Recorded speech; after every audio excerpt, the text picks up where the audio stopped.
Good morning. Class 12 के लिए ये सॉलिड स्टेट का आपका लेक्चर नंबर 2 है।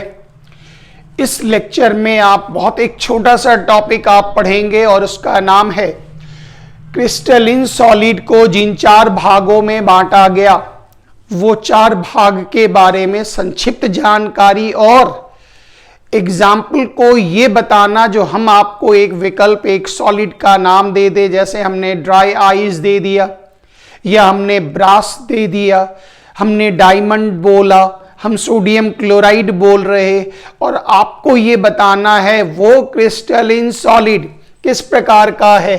मतलब क्या वो सॉलिड मॉलिक्यूलर है, क्या वो सॉलिड आयनिक सॉलिड है, क्या वो सॉलिड मेटलिक सॉलिड है, और क्या वो सॉलिड कोवेलेंट या नेटवर्क सॉलिड है।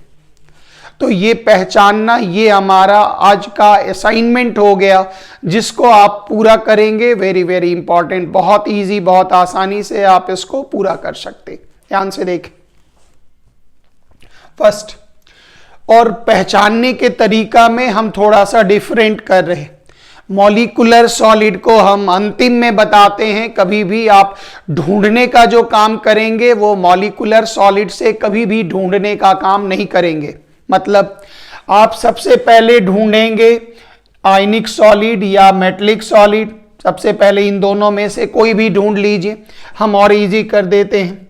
सबसे पहले आप ढूंढिए 1 नंबर में ढूंढिए मेटलिक सॉलिड को। मतलब हम अगर आपको 4 एग्जाम्पल दे रहे हैं तो आप सबसे पहले ये खोजिए जो आपका सॉलिड मेटलिक है या नहीं। कैसे खोजेंगे सर? तो सबसे इजी है, उसमें मेटल ही मिलेगा, मतलब मेटल ही उसमें आपको दिखेगा। सर मेटल हम नहीं पहचान पाते, तो याद कीजिए आपको हाफ पेज का नोट्स दिए थे केटायन वाला। तो जितने भी पॉजिटिव आयन है, कुछ को छोड़कर हाइड्रोजन अमोनियम वगैरह को छोड़ दीजिए, तो पॉजिटिव आयन के जितने भी लिस्ट हैं जिनका ऑक्सीडेशन नंबर पॉजिटिव है, जिनमें मेटल के गुण होते, याद होगा आघातवर, तन्यता वगैरह जो आप स्कूल में पढ़े 9-10 में, मैलिएबल, डक्टिल वगैरह जितना भी, तो इस तरह के जो गुण होते वो सारे सॉलिड कहलाएंगे मेटलिक सॉलिड। जैसे कह दिया कॉपर किस प्रकार का सॉलिड है, भाई कॉपर मेटल है, मेटलिक सॉलिड। सिल्वर किस प्रकार का है, मेटलिक सॉलिड। ब्रास एलॉय किस प्रकार का है, मेटलिक सॉलिड। तो जो मेटल से बना ऐसे सॉलिड को हम लोग नाम देंगे मेटलिक सॉलिड। तो सबसे पहले हर विद्यार्थी खोजेगा मेटलिक सॉलिड को, और आपका टारगेट होगा जो आप ये खोजें वो मेटल का बना हुआ है, यही चीज आपको खोजनी है, वो मेटल का बना हुआ है, ये आपको खोजनी है। सेकंड टारगेट आप लेंगे वो कहलाएगा आयनिक सॉलिड।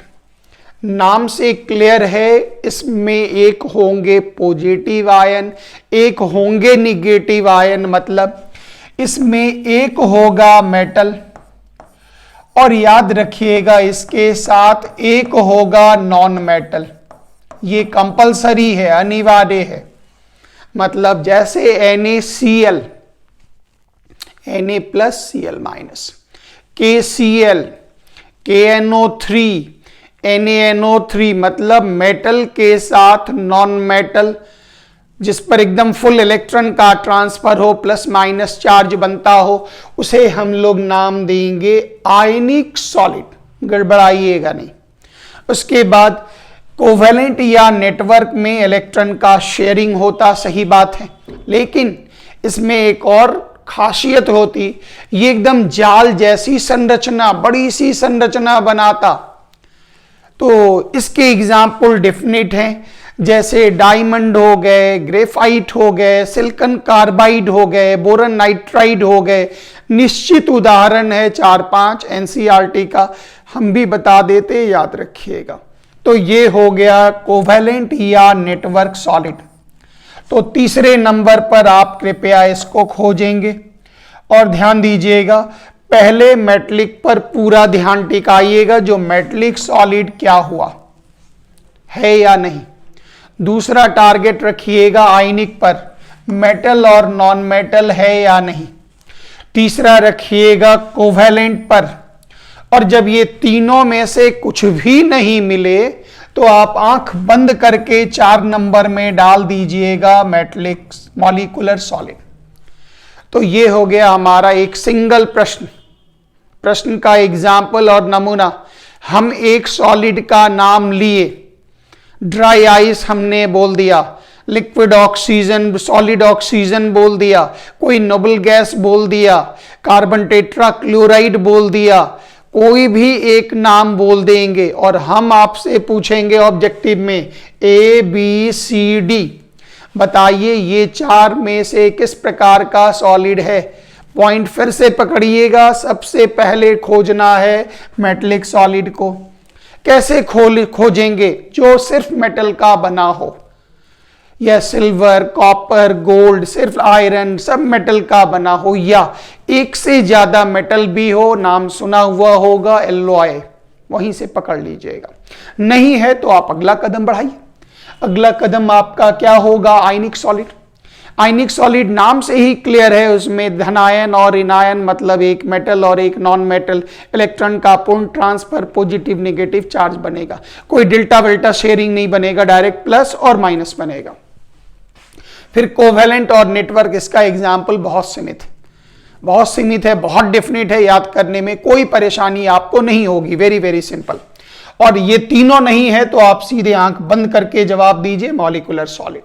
आइए, मॉलिक्यूलर सॉलिड वह सॉलिड है जिसके जो अवयव कण होते हैं वो एक मॉलिक्यूल होते, नाम से ही क्लियर है, मॉलिक्यूलर सॉलिड एक मॉलिक्यूल होते, और वो मॉलिक्यूल दूसरे मॉलिक्यूल आपस में वंडरवाल फोर्स से जुड़े होते। वंडरवाल फोर्स एक कमजोर आकर्षण बल है जिसकी पकड़ कमजोर होती, इसमें वंडरवाल फोर्स रहता। पूछेगा मॉलिक्यूलर सॉलिड में किस प्रकार के बल होते? Metallic bond, ionic bond, covalent bond, coordinate bond, van der Waals, कुछ भी वो दे देंगे, याद रखिएगा वंडरवाल फोर्स। अब चूंकि पकड़ ही इनकी कमजोर है, ऑटोमेटिक है, इनका मेल्टिंग पॉइंट का मान जो होगा वो कम होगा। नेक्स्ट आइए, इनके पार्टिकल एटम्स और मॉलिक्यूल्स होते, इंडिविजुअल फुल एक एटम या मॉलिक्यूल।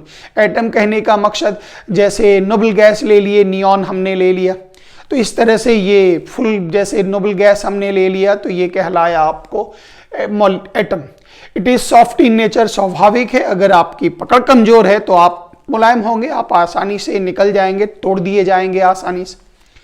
ये इंसुलेटर होता, मतलब इसमें फ्री इलेक्ट्रॉन नहीं है, अपवाद याद रखिएगा। इसमें भी आपको एक आध एग्जाम्पल जैसे चेक करते चलिएगा, यहाँ तो कोई भी अपवाद नहीं है, यहाँ सब ये नेचर इसके नॉन कंडक्टर होते, ये कुचालक होते हैं। अगला हो गया मॉलिक्यूलर सॉलिड। मॉलिक्यूलर सॉलिड 3 प्रकार के, एक का नाम नॉन पोलर मॉलिक्यूलर सॉलिड, एक का नाम पोलर मॉलिक्यूलर सॉलिड, और एक का नाम हाइड्रोजन बॉन्डेड मॉलिक्यूलर सॉलिड। नाम से क्लियर है। नॉन पोलर का मतलब हो गया वह सॉलिड जिसमें कोई चार्ज नहीं बनता हो, मतलब कोई डाइपोल नहीं बनता हो, मतलब कोई डेल्टा प्लस डेल्टा माइनस नहीं बनता हो। जैसे याद कीजिए ऑक्सीजन, O2, तो 2 ऑक्सीजन के बीच में कहां से चार्ज बनेगा? अगर आप 2 ऑक्सीजन लेते हैं तो उसके बीच में तो चार्ज बन ही नहीं सकता, क्योंकि दोनों की इलेक्ट्रोनेगेटिविटी बराबर है, ऑटोमेटिक है, वो हो गया नॉन पोलर। हमने नोबल गैस लिया, नियॉन, सॉलिड में बदल दिया, ठंडा करके हाई प्रेशर डाल के हमने उसको सॉलिड में बदल दिया, वो पूरा हो गया नॉन पोलर।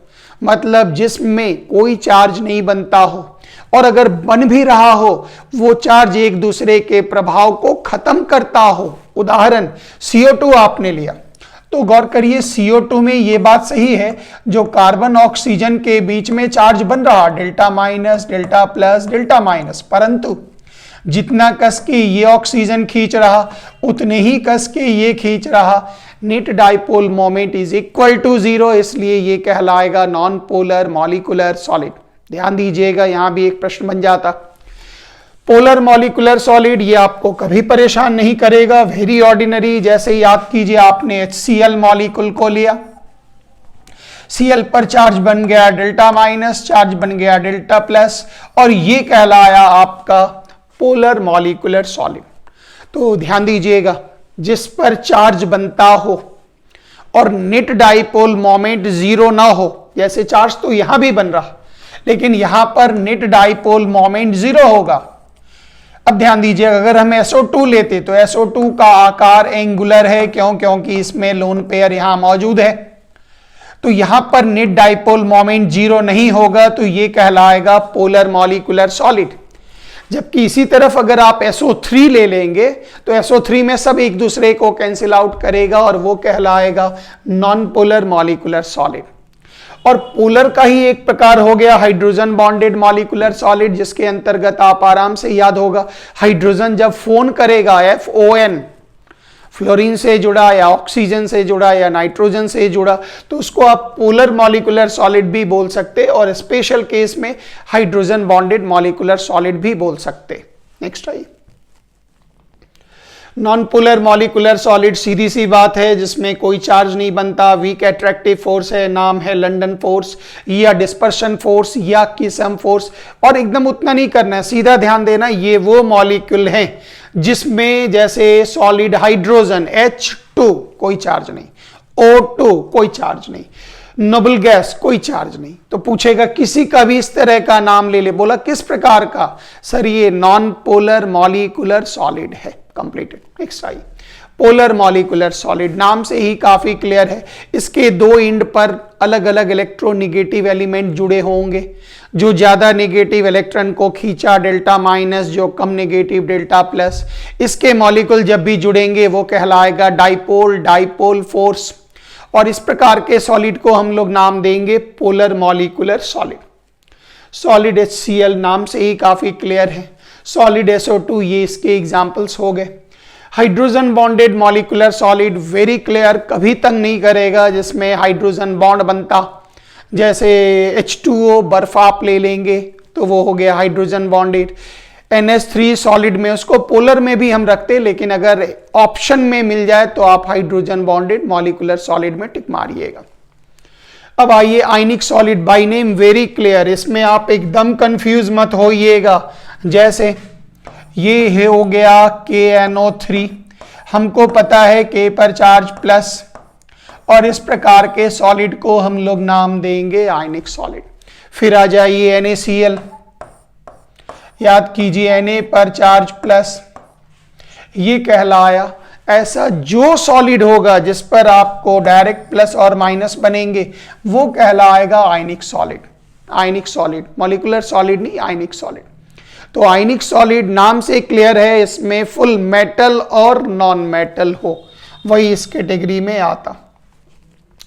इसमें आयनिक बॉन्ड होता, स्वाभाविक है सोडियम इलेक्ट्रॉन का लॉस करेगा, क्लोरीन या जो भी ऋणायन होगा ग्रहण करेगा। इसका मेल्टिंग पॉइंट हाई होता, क्योंकि आयनों के बीच में जो फोर्स होता, याद होगा electrostatic force of attraction, physics में इलेक्ट्रोस्टैट कुलम्स लॉ में पढ़े हैं, F is directly proportional to Q1 into Q2, F is inversely proportional to R square, समानुपाती होगा आवेश के गुणनफल का, व्युत्क्रमानुपाती होगा बीच की दूरी के वर्ग का। ये चीजें आपकी पढ़ी हुई हैं। इसके जितने भी पार्टिकल हैं, जो अवयव हैं जिन चीजों से ये बना, वो आयन है, और ये सॉल्युबल होंगे वाटर में, याद होगा लाइक डिजॉल्व लाइक, जो आयनिक कंपाउंड है वो पोलर सॉल्वेंट वाटर में घुल जाएगा। ये सब खाली समझने वाला है, इसको रटना नहीं है। हम जिस क्वेश्चन पे हाथ डाल रहे हैं वो ध्यान देना है। क्या हम एक कोई भी सॉलिड देकर आपसे पूछेंगे बताओ इन चारों में से ये किस वैरायटी का है, इनको सीखना। अगर छोड़ भी सके तो कोई टेंशन नहीं पालिएगा, हम जिन क्वेश्चन पर हाथ डाल रहे हैं वो आपका टारगेट होना चाहिए। उसके बाद ये सॉलिड अवस्था में इंसुलेटर होते, क्योंकि इसके सारे आयन एक दूसरे को जकड़े हुए होते। जब आप इनको पिघाल दीजिएगा, जिसको हम मोल्टेन या फ्यूज्ड स्टेट कहते, या इसको पानी में घुला दीजिएगा, ऐसी हालत में ये विद्युत और ऊष्मा का सुचालक हो जाता। विद्युत का मेटलिक सॉलिड नाम से काफी क्लियर है, इसमें मेटल जो है वो अपने चारों ओर कह सकते हैं मेटल रूपी आयन इलेक्ट्रॉन रूपी समुद्र पर तैरता रहता है। मेटल रूपी पॉजिटिव आयन इलेक्ट्रॉन रूपी समुद्र के ऊपर तैरता। और इजी कर लीजिए, मेटल के आयन चारों ओर इलेक्ट्रॉन से घिरे होते और इलेक्ट्रॉन चारों ओर मेटल आयन से घिरे होते। पॉइंट्स, इसमें स्ट्रॉन्ग मेटलिक बॉन्ड होगा, इसका मेल्टिंग पॉइंट हाई होगा क्योंकि मेटल मेटल की पकड़ काफी मजबूत होती। इसके वही मेटल आयन इलेक्ट्रॉन रूपी समुद्र पर तैरता रहेगा। इसमें विद्युत का ये सुचालक होता है। इस तरह से ढेर सारे मेटल और उसके एलॉय अयस्क मिलेंगे, पकड़ लीजिएगा आसानी से। कोवेलेंट और नेटवर्क सॉलिड वह ठोस जिसमें जो अवयव कण हैं उनके बीच में नॉन मेटल हैं, इलेक्ट्रॉन का शेयरिंग हो रहा। लेकिन एक एडिशनल पॉइंट, इलेक्ट्रॉन का शेयरिंग आपको मॉलिक्यूलर में भी होता, लेकिन ये नेटवर्क जाल जैसी बड़ी संरचना बनाएंगे, इसलिए हम इसको नाम देते हैं network solid. Diamond, graphite, silicon carbide, quartz, boron, nitride, etc। इसमें कोवेलेंट बॉन्ड होगा। वेरी वेरी इंपॉर्टेंट, आपसे पूछेंगे उन चारों सॉलिड का नाम, molecular, metallic, covalent, network, covalent और आयनिक सॉलिड। इन चारों में सबसे ज्यादा मेल्टिंग पॉइंट किसका? वीवीआई क्वेश्चन याद रखिएगा, मेटलिक सॉलिड का सबसे ज्यादा मेल्टिंग पॉइंट। क्यों? ये पूरा नेटवर्क जाल बना के रखता, जब भी पिघालिएगा तो पूरी संरचना तोड़नी होगी, इसलिए ये काफी हाई होता। इसके जो अवयव पार्टिकल वो नॉन मेटल होते, ये विद्युत का कुचालक होता। अपवाद है ग्रेफाइट, वो एक सिंगल अपवाद। इसकी विद्युत कंडक्टिविटी, इसकी ये विद्युत का चालक होगा सिर्फ ग्रेफाइट के केस में, अपवाद है, डायमंड वगैरह में नहीं, सिर्फ ग्रेफाइट के केस में। ये आपका सॉलिड स्टेट का लेक्चर नंबर 2 आपका कंप्लीट हुआ। ध्यान से रिवीजन कर लेंगे, अभी तक हमने मात्र 3 प्रश्न बताया। आगे फिर इस टॉपिक में यूनिट सेल आएगा। थैंक यू वेरी मच, जय हिंद।